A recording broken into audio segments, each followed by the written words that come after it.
संवत 15 में जन्मे ईश्वर दास, चारण वरण चकोर में उन दिन हुआ आनंद।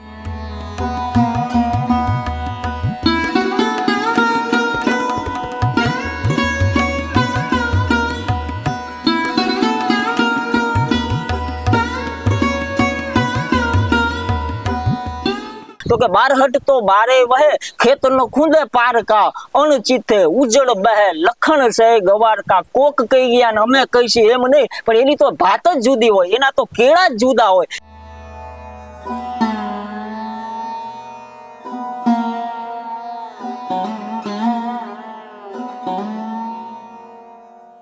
पहलो नाम परमेश्वरो, जिण जग मांड्यो जोय, नर मूर्ख समझे नहीं, हरि करे सो होय। दर्शक मित्रों, आ शब्दों छे एक एवा महान ग्रंथना जेना रचनाकारना आंगणे आजे अमारी BS9 ની ટીમ પહોંચી છે અને કહેવાય છે કે આ ગ્રંથ એટલું મહાન છે કે જેના પઠનથી, જેના વાંચનથી, જેના અધ્યયન કે અભ્યાસથી પરમપિતા પરમેશ્વરને ચરણોમાં સ્થાન મળે છે। આ ગ્રંથના રચયિતા જેમનું નામ ઈશ્વરદાસજી બારહટ હતું, પરંતુ તેમના મહાન કાર્યો બાદ તેમને ચારણ મહાત્મા ઈશ્વરદાસજી તરીકે ઓળખવામાં આવે છે। અને આજે અમે તેમનું જન્મસ્થળ તો રાજસ્થાનનું ભાદરજ ગામ છે, પરંતુ તેમણે તેમના જીવનકાળનો જે મહત્વનો મોટા ભાગનો જે સમય છે તે ગુજરાતના જામનગર જિલ્લાના સચાણા ગામે વિતાવ્યો હતો। અને સચાણા ગામમાં આજે તેમનું એક મંદિર છે અને અમારી ટીમ હાલ તે મંદિરની મુલાકાતે પહોંચી છે। અને આજે श्रावण सुद बीज एटले के ईश्वरदासजीनी जन्म जयंती छे। आजनो दिवस ए पवित्र दिवस छे ज्यारे ईश्वरदासजीनुं पृथ्वी पर अवतरण थयुं हतुं। ईश्वरदासजी विषे, एमना जीवन काळ विषे घणी बधी एवी विगतो छे, एवी माहिती छे, एवी एमनी जीवन गाथा छे के जे दरेक सामान्य माणस सुधी जो पहोंचे અને તેમના જે ગ્રંથો છે, હરિરસ છે, દેવ્યાણ છે અને અન્ય પણ ગ્રંથો છે, તેની માહિતી જો લોકો સુધી પહોંચે અને લોકો તેનું પઠન કરે, અધ્યયન કરે તો તેને પણ જીવનકાળમાં મોક્ષની પ્રાપ્તિ મળે છે। હું વધુ વિગત આપું એના કરતા અમારી સાથે આજે જોડાયા છે ઈશ્વરદાસજીના જ 16મી પેઢીના વંશજ ડોક્ટર કિશોરદાન ગઢવી। હું કોઈ માહિતી આપું એના કરતા કિશોરદાન પાસેથી હું માહિતી જાણવા માંગીશ ઈશ્વરદાસજીના જીવન કથા વિશે, ઈશ્વરદાસજીનો જન્મ કેવી રીતે થયો, તેમનું સ્વધામ ગમન કઈ રીતે, તે પણ એક અનોખી કથા છે। તો તેમની જ આખી કથા કિશોરદાનજી હું તમારી પાસેથી જાણવા માંગીશ। કોણ હતા ઈશ્વરદાસજી?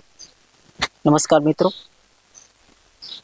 મધ્યકાલીન ચારણી સાહિત્ય અને એની ભક્તિ પરંપરા એક એવા અવલ ગજાના કવિ, કારણ કે કવિઓ તો મધ્યકાળમાં આખી 500 વર્ષ સુધી જે પરંપરા આવેલી, ભક્તિ પરંપરા આવેલી, એ ભક્તિ પરંપરામાં નરસિંહ, મીરા, અખો આ બધા મહાન કવિઓ થયા, મહાન ભક્ત કવિઓ થયા।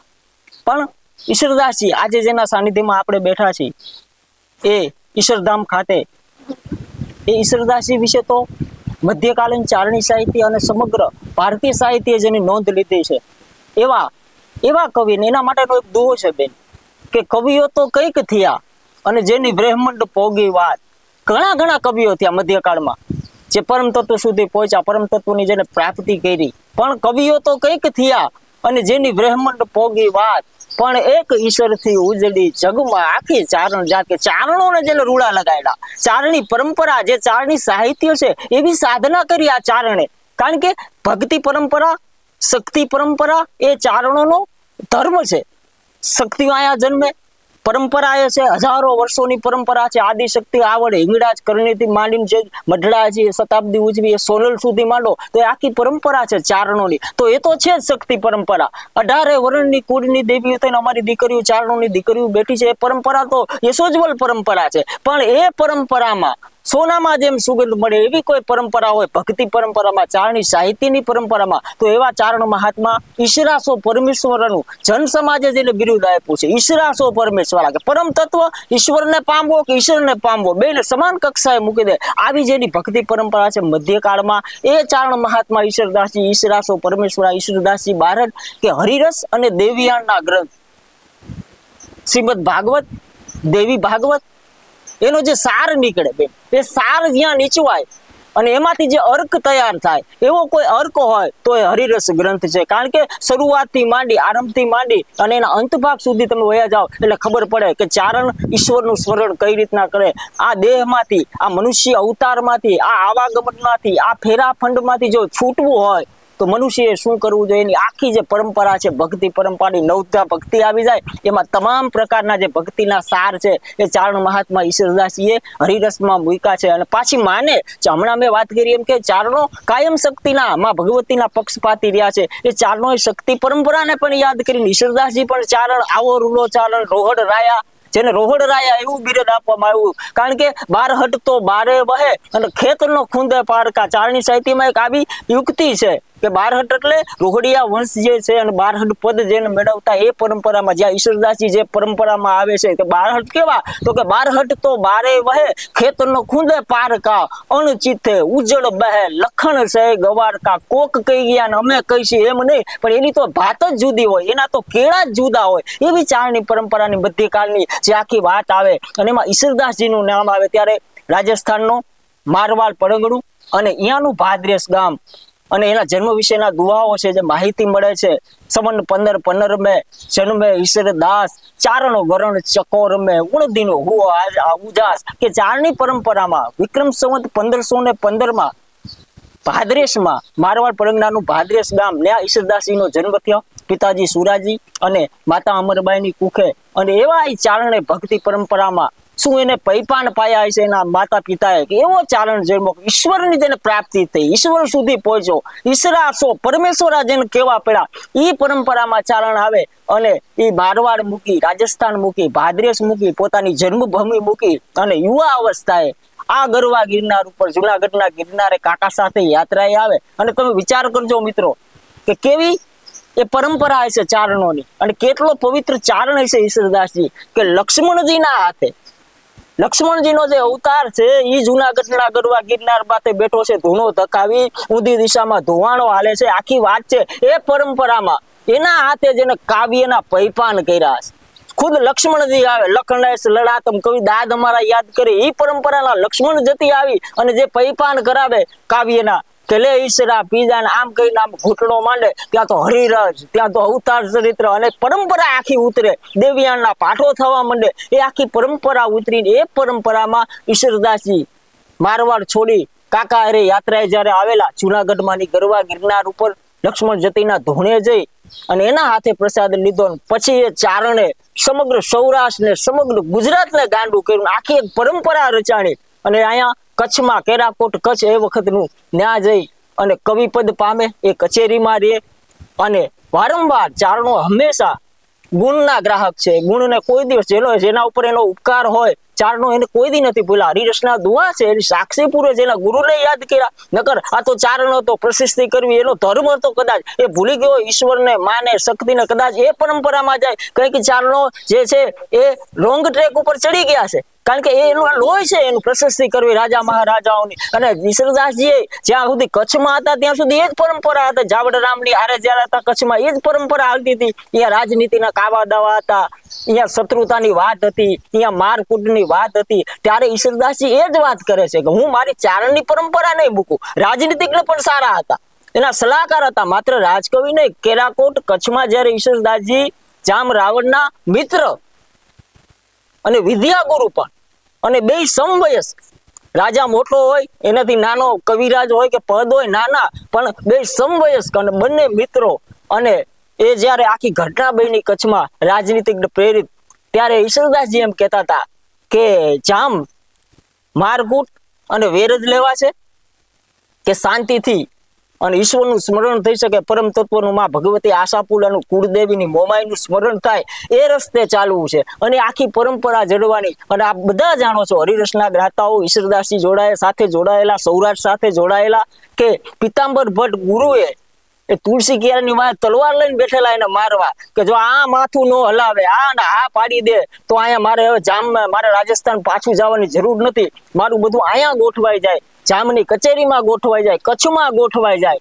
અને ત્યારે એ ગોરાણીને એમ કહેતો હોય છે પિતાંબર ભટ્ટ, એક ચારણ આવ્યો તો આજ કચેરીમાં અને શું વાત કરે છે, શું એની કવિતા છે, પણ આ રાજા મહારાજાના વખાણ કરે, એની પ્રશસ્તિ કરે, એના કરતા કદાચ જો ઈશ્વરનું સ્મરણ કરે ને તો આ ચારણને ઈશ્વરને જાજુ સેટું નથી. ત્યાં હાથમાંથી તલવાર પડી જાય. એનું સ્મરણ કર્યું છે ઈશ્વરદાસજી હરિરસમાં.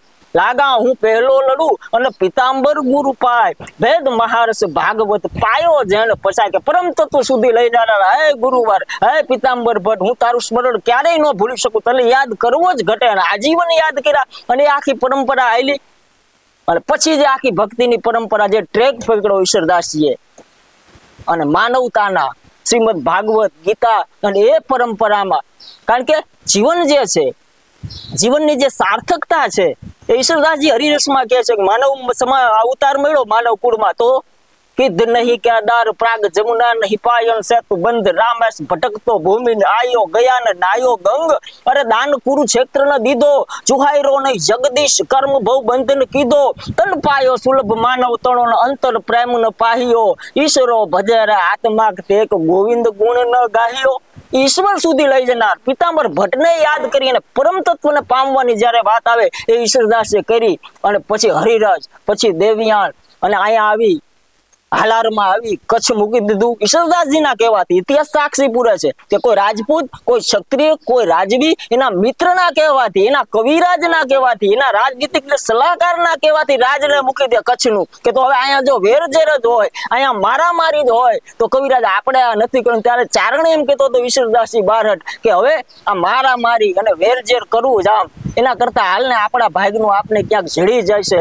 અને ଯଦି ફોજ લઈને દીકરો ફરતો ફરતો આખું હાલાર સર કરી લે. આ જેઠવાનું મૂળ હાલાર તો જેઠવા રાજપૂતાના બાલમભાઈની રાજધાની હતી. અને ત્યાંથી ઠેર પોરબંદર સુધીનો વિસ્તાર કર્યો ઈશ્વરદાસજીની સાથે. અને માં આશાપુરાની સાક્ષીએ કુળદેવી મોમાઈ આશાપુરા એનું સ્થાપન થયું. પણ આને તો નારાયણ હારે તાર લાગ્યો હતો. ઈશ્વરદાસજીને દ્વારકા નજીક પડતું હતું. દિશા તો ઓલી પકડવાની હતી, મધ્ય ગુજરાત વાળી. કચ્છમાંથી જેથી નીકળ્યા ત્યારે નક્કી કરીને નીકળેલા. અને ઈશ્વરદાસજીએ કીધેલું કે જામ ઉગમણી દિશામાં જવું છે. કચ્છમાં કેલાકોટમાંથી નીકળ્યા, ઉગમણી દિશા એટલે મધ્ય ગુજરાત થાય.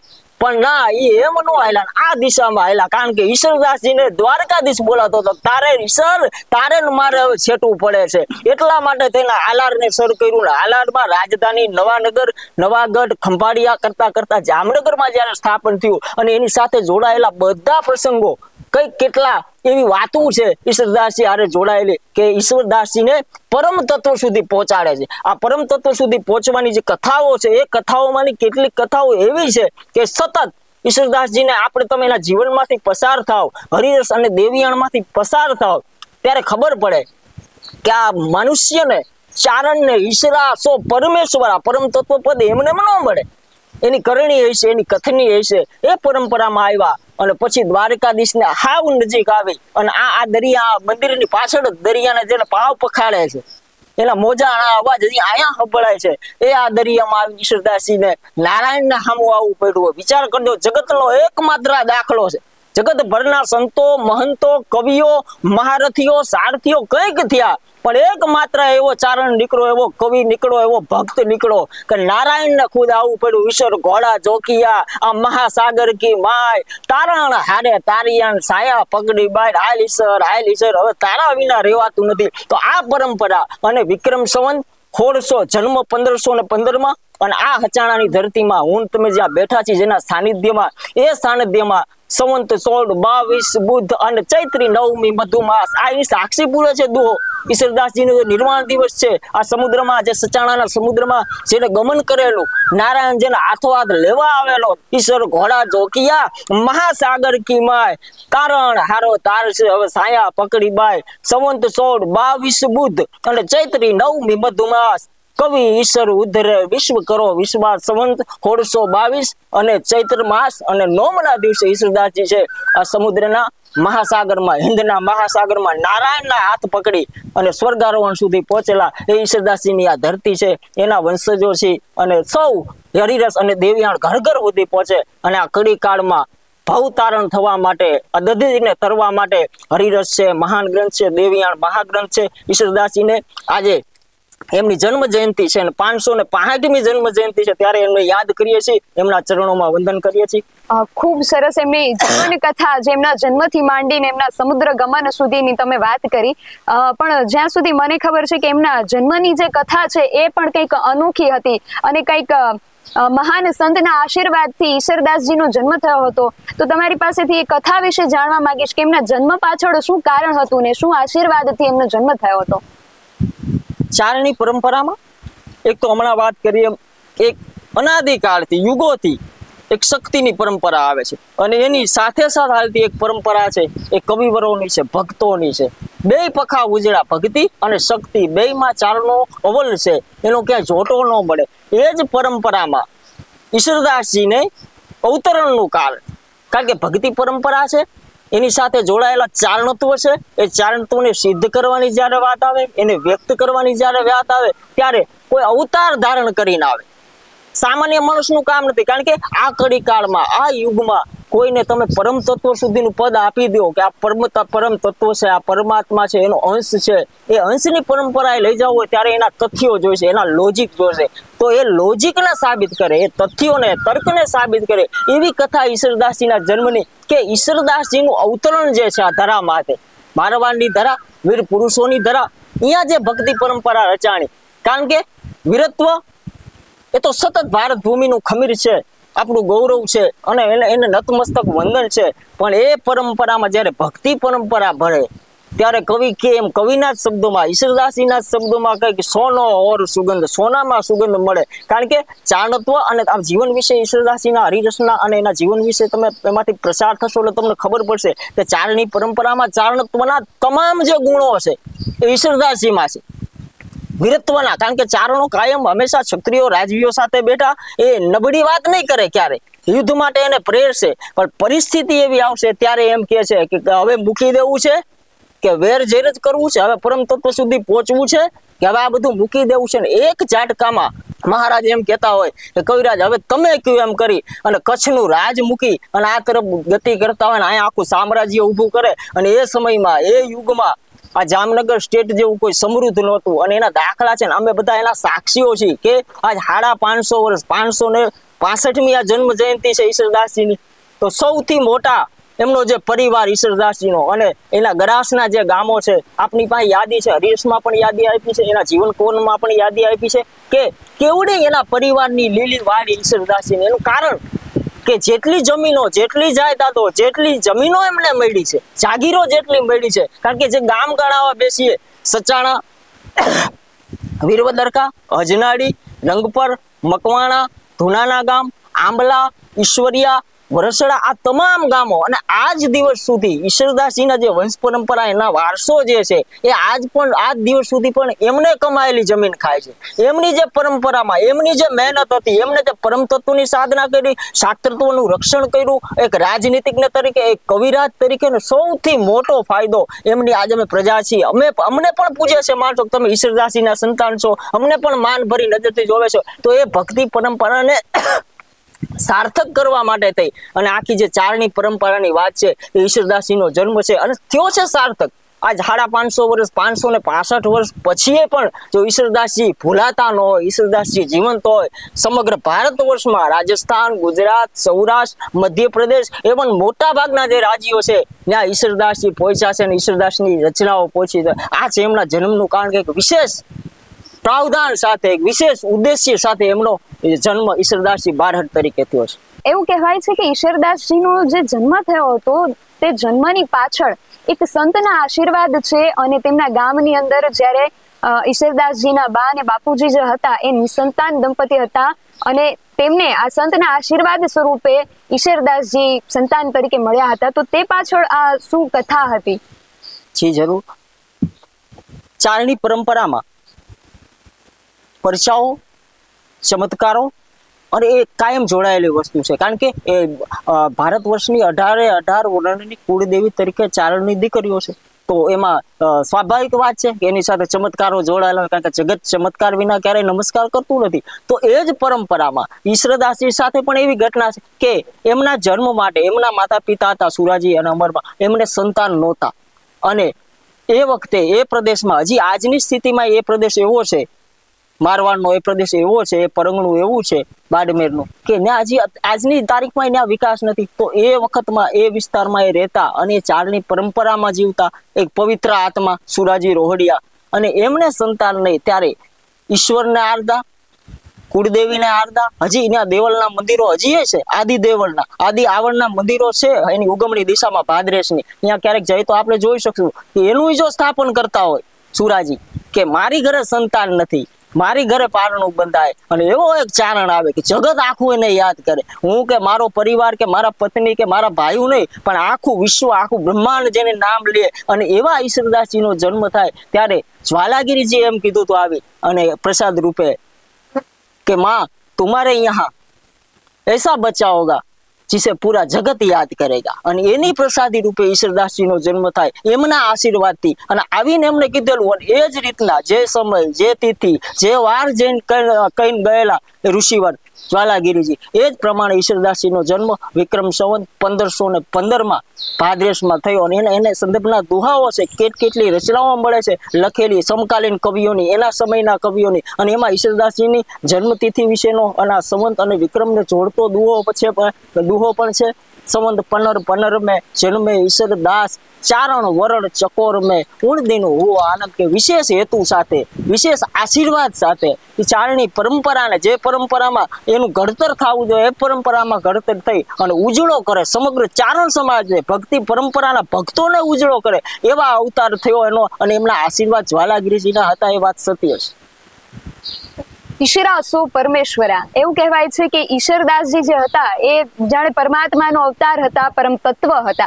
અને આ વાતને સાબિત કરતા ઘણા પરચાઓ પણ તેમણે ઘણી વાર પૂર્યા છે. તો એમના એવા કોઈ પરચાઓ વિશે અમને માહિતી આપો કે એમના જીવન દરમિયાન એમણે શું આવા પરચાઓ પૂર્યા કે જેનાથી ઈશરા સો પરમેશ્વરા કહેવાણા? જી જરૂર. ભક્તિ પરંપરામાં, ચારણી પરંપરામાં ઈશ્વરદાસજી એક એવું મોટું નામ છે કે આ ધરતી, હું તમે જે અત્યારે બેઠા છીએ સચાણાની ઈશ્વરધામની ધરતી ઉપર, એક એવો સમય આવી ગયેલો. ઈશ્વરદાસજી, ચારણ મહાત્મા ઈશ્વરદાસજી એ કક્ષાએ પહોંચી ગયેલા કે માણસો પછી દ્વારકા ન જાતા, સચાણાની જાત્રા માનતા, કે છેક અહીંયા ન પહોંચાય તો ઈશ્વરદાસજીની માનતા કરી લો તોય તમારી માનતા પરિપૂર્ણ ગણાય. અને એવા એક બે ઉદાહરણો છે, કેટલાય ઉદાહરણો છે, પણ આપણે એક બે ઉદાહરણની ચર્ચા કરશું. સાંગા ગોળ ને એક ગામમાં જઈ હવારના પોરમાં, અને એને નિયમ હતો ઈશ્વરદાસજીને કે ક્ષત્રિયના ઘરના સિવાય કોઈનું અન્ન લેતા નહીં, પાણી પીતા નહીં. એ ફરતા ફરતા એક દી નીકળી ગયેલા, અને એક દી સવારનો પોર, વહેલી સવારના શિરામણનું ટાણું, એ ટાણે આવી અને કવિરાજ હારે 4-5 માણસો હારે ગાડું આવી ગયેલું, અને ઘરે જઈને સમાચાર આપ્યા કે કયો ને દરબાર ને કવિરાજ આવ્યા છે. ડેલીએ ઘડીક બેઠા, કોઈ આવ્યા નહીં. અને એક પરંપરા છે ચારણોની, આપ સૌ જાણો છો કે રાણીવાસમાં જવાની, વગર રજાએ જવાની એકમાત્ર ચારણો ને છૂટ હોય છે. ચારણો જઈ શકે. થોડી વાર બેઠા, ડેલીએ કોઈ આવ્યું નહીં, એટલે કવિરાજ ઈશ્વરદાસજી છે પોતે અંદર ગયા ઘરમાં જઈને જોયું સામાન્ય ઘર, ગાળથી લીપેલું, કોઈ એવો નામધારી રાજપૂત નહીં, કોઈ એવો ગરાસીઓ નહીં. અને અહીંયા જઈને કીધું કે ક્યાં છે દરબાર? એટલે એની જે માં હતા, વૃદ્ધ માતા, એને એમ કીધું કે કવિરાજ આપ શિરામણ કરો, હમણાં આવશે. એ આસનિયા નખાઈ ગયા અને શિરામણ કરવા બેઠા, અને પાછું પૂછ્યું ઈશ્વરદાસજીએ એમના માતૃશ્રીને કે દરબાર ક્યાં છે? અને એ માની આંખમાંથી આંસુ પડી ગયેલા કે કવિરાજ હમણાં 2-3 દિવસ પહેલા નદીમાં પૂર આવેલું, અને હાંગોજી વાછડા ઢોરા ચરાવવા ગયેલા, અને એ ઢોરા ચારતા પૂરમાં હાંગોજી વાછડા બધું તણાઈ ગયું છે.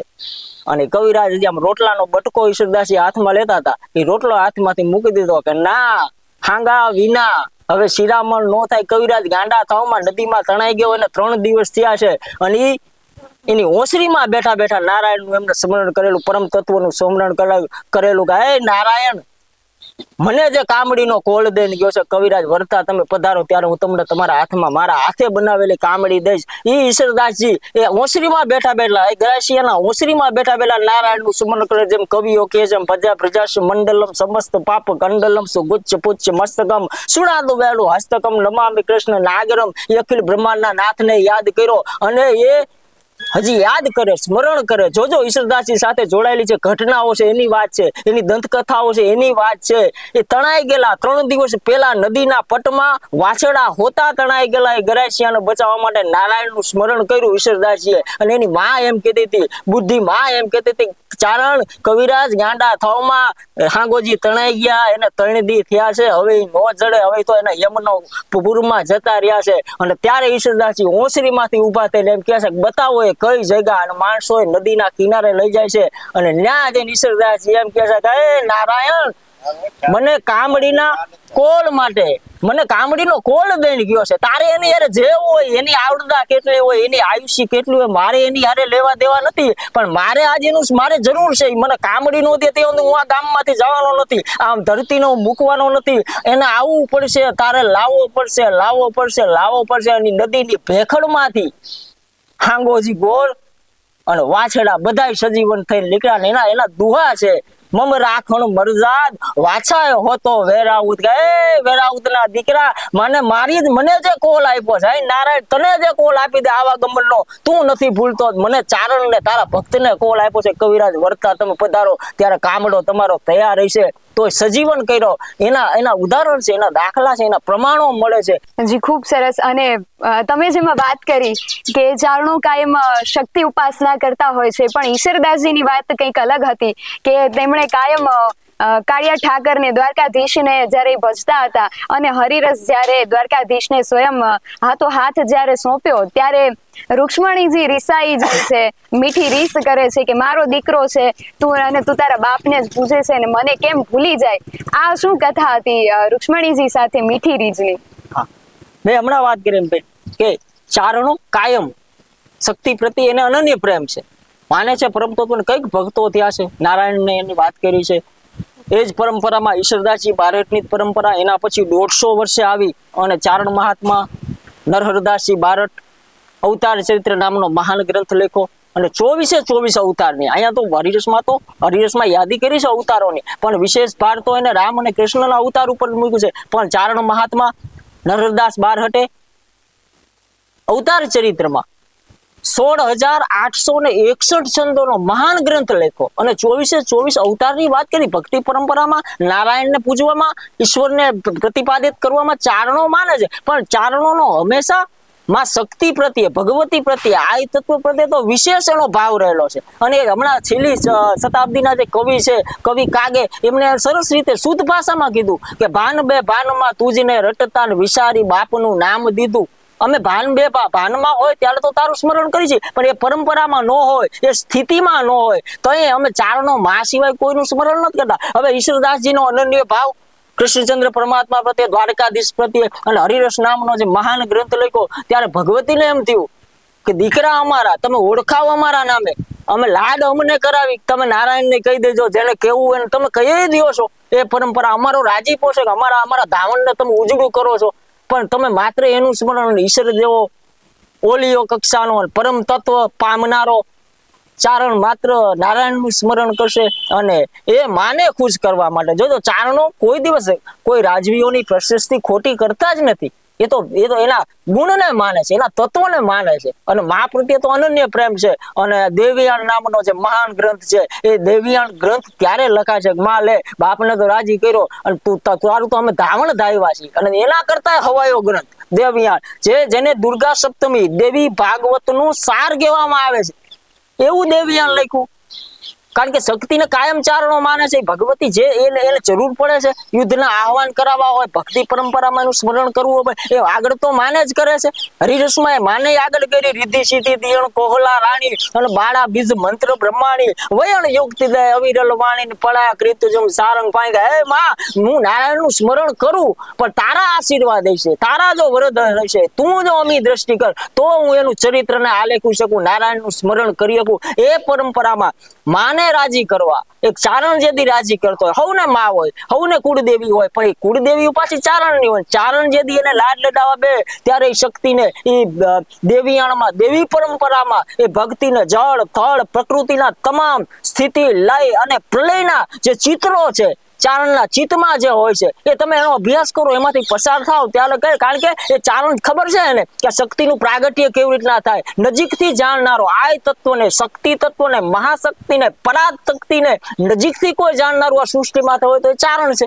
અને ચારણને ખબર છે ક્યાંથી નીકળે, એ મહાશક્તિનું એમાં વાત કરે છે દેવિયાળમાં ગાયમાં તું નીકળ આમંકી જબ્બા હરને કિન્નાસી આકર દૂતાકી જવા ગયે પ્રલય, કે મહાશક્તિનું પ્રાગટ્ય થાય તેથી હિમાલય અને ગિરિવર જેવા જે મહારથો છે એને તું ફાડીને એમાંથી લાવા સ્વરૂપે નીકળ, એની વાત એમાંથી તારું પ્રાગટ્ય થાય એવી વાત ઈશ્વરદાસજીએ કરી છે. અને પાછા આગળ જતા લીમડાના થડમાંથી, બાવળના થડમાંથી એ તારું પ્રાગટ્ય થાય, તું કુળની દેવી થઈને બે એવી નાની નાની વાત, જળ થળ પ્રકૃતિ સ્થળ તમામ તત્વમાં એકમાત્ર એવું તત્વ જગતનું નથી કે જેમાં માં તારું પ્રાગટ્ય ન હોય. નારાયણ કરતાય વિશેષ, એના કરતાય હવાઈ તારે આને તો જોશે યદા યદા હિ ધર્મસ્ય, એના ઉપર ટકેલો છે કે સમગ્ર વિશ્વ ઉપર પાપ વધે, નાનો નાશ થાય, એમાં આ થાય તઈ આવું. પણ એ ઈશ્વરદાસજી પાછો દેવિયાળમાં એમ કે છે અહીંયા તો શરત છે હો યદા યદા હિ ધર્મ, પણ મને યાદ કર, માને યાદ કર, અહીંયા કાંઈ શરત નહીં. રોતા આવડે, ધવરાવતી ન હોય, ભૂખ લાગી હોય અને રોતાય ન આવડતું હોય એવું રોતા આવડે,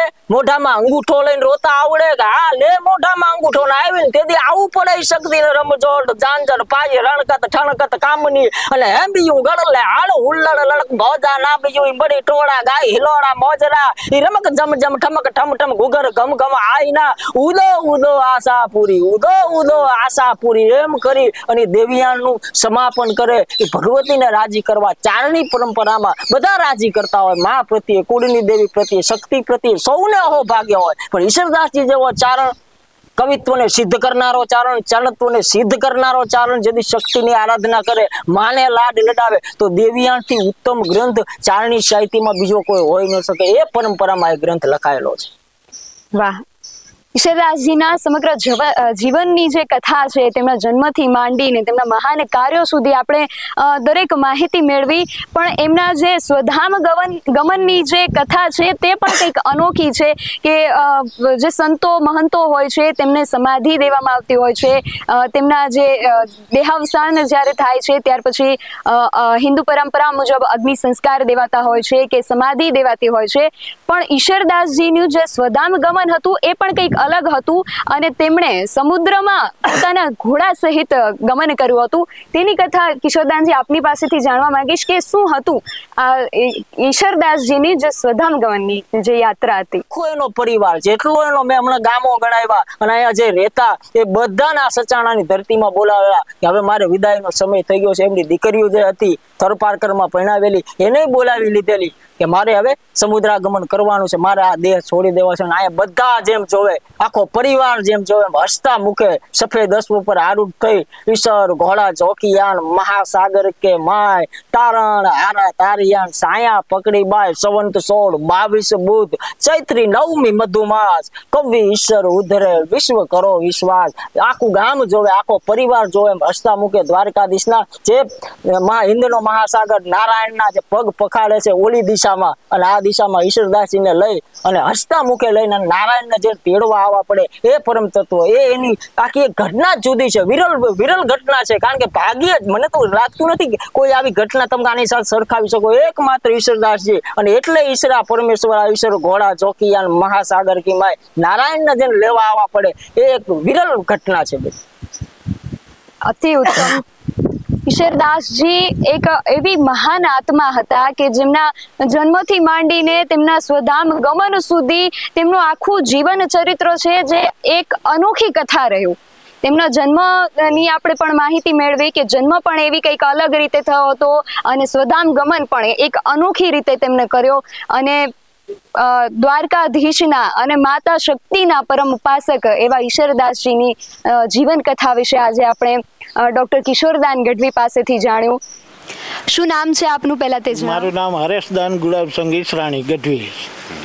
આ મંદિરની જે સ્થાપના છે તે તમે ગામ લોકોએ મળીને કરેલી છે, તો કઈ રીતે આ સ્થાપનાનો વિચાર આવ્યો અને ક્યારે સ્થાપના કરી હતી, શું હતી તેની વાત? આમ તો સ્થાપના તો 2001માં કરી, પણ અમે 79માં અમારા મોટા બાપુ જબરદન બાપુ, અમારા અમરદાનભાઈના બાપુ અને મારા ફાધરે એ બેને વિચાર આવ્યો કે એક વખત આપણો દાદાનો જૂનો ચોરો છે અહીંયા આપણે મંદિર બનાવી નાખી, રાધા કૃષ્ણની મૂર્તિ બેસાડીને દાદાનું તૈલચિત્ર બેસાડી.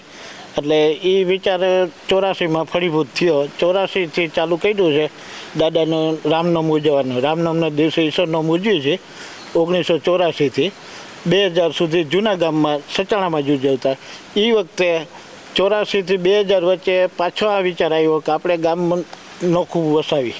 એટલે અમારા અંબાદાનભાઈની આ 16 વીઘા જમીન હતી, એ 16 વીઘા બિનખેતી કરી, 65 પ્લોટ પડ્યા. 65 પ્લોટમાં 7 પ્લોટ મંદિર માટે, ભોજનશાળા ને એ સાર્વજનિક હેતુ માટે રાખી અને બધાને પ્લોટ આપીને 2001માં 27 જાન્યુઆરી અહીં બધા રેસિડન્ટ કર્યું. અત્યારે 23 ઘર છે. અહીં ચારણોનું ગામ છે. ઈશ્વરદાસજીના મહિમા વિશે તો આપણે જાણકારી મેળવી જ લીધી છે, પણ ઈશ્વરદાસજીના જે આગળના વંશના એમના દીકરા, એમના સંતાન જે હતા, તેઓએ પણ ગૌરક્ષા માટે પણ પોતાના પ્રાણોનું બલિદાન આપ્યું છે. તેના વિશે પણ કિશોરદાનજી પાસેથી આપણે માહિતી મેળવીશું. કિશોરદાનજી કોણ હતા? કિશોરદાનજી, આપણે અત્યારે જે જગ્યાએ ઊભા છે એ પવિત્ર ભૂમિ છે. ઈશ્વરદાસજીનું મંદિર અહીંયા બન્યું છે. પણ એથી વિશેષ મહત્વની વાત એ છે કે ઈશ્વરદાસજીની ચોથી પેઢીએ આ કેસરદાસજી બહાર થઈ ગયા અને એવા વીરવર પુરુષ હતા. કારણ કે ઈશ્વરદાસજીનું સંતાન હોય અને એ આ ધરતીમાં ઉછરેલ મોટા થયા હોય તો દુશ્મનો જ્યારે ગાયોનું ધણ વારીને જતા હતા ત્યારે એની શહાદત વરેલી અને ગાયોના ધણને બચાવેલો. આ જગ્યાએ પહેલા અહીંયા માત્ર ખાંભી હતી, પાડ્યો હતો, અને પછી આખું નવું ગામ બન્યું. અને એવો વિચાર સાથે નવું ગામ બન્યું કે આપણા ઈશ્વરદાસજીના ચોથી પેઢીના વારસદાર છે એ યુદ્ધ માટે, ગૌતરીઓ માટે, ગાયો માટે, ગૌરક્ષા માટે કામ આવી ગયા, તો એનાથી બીજી પવિત્ર જગ્યા હોય નહીં. અને લગભગ 16મી પેઢીએ કે 15મી પેઢીએ અહીં આખા ગામનું નિર્માણ થયું. આ એમના પ્રતાપે છે, એમના પુણ્ય પ્રતાપ છે કે ચોથી પેઢીએ ઈશ્વરદાસજીના કેસરદાસજી જો ગૌરક્ષા માટે કામ આવી જતા હોય, ધર્મ માટે કામ આવી જતા હોય, તો એનેથી ઉત્તમ જગ્યા ન હોય. આજ આપણે જોયું કે ઈશ્વરદાસજીનું જે ભવ્ય મંદિર છે, શિખરબદ્ધ મંદિર છે, એ પણ આ જગ્યાએ બનાવવું પડ્યું. એ એક મોટી વાત છે, એક મોટો ઇતિહાસનો પુરાવો છે. ઈશ્વરદાસજીની તો જે કથા છે તે આપણે જાણીતે, પણ એમના વંશની અંદર પણ આવા દીકરાઓએ જન્મ લીધો છે જે ધર્મની રક્ષા માટે, ગાયોની રક્ષા માટે પણ તેમના પ્રાણોનું બલિદાન આપી દે.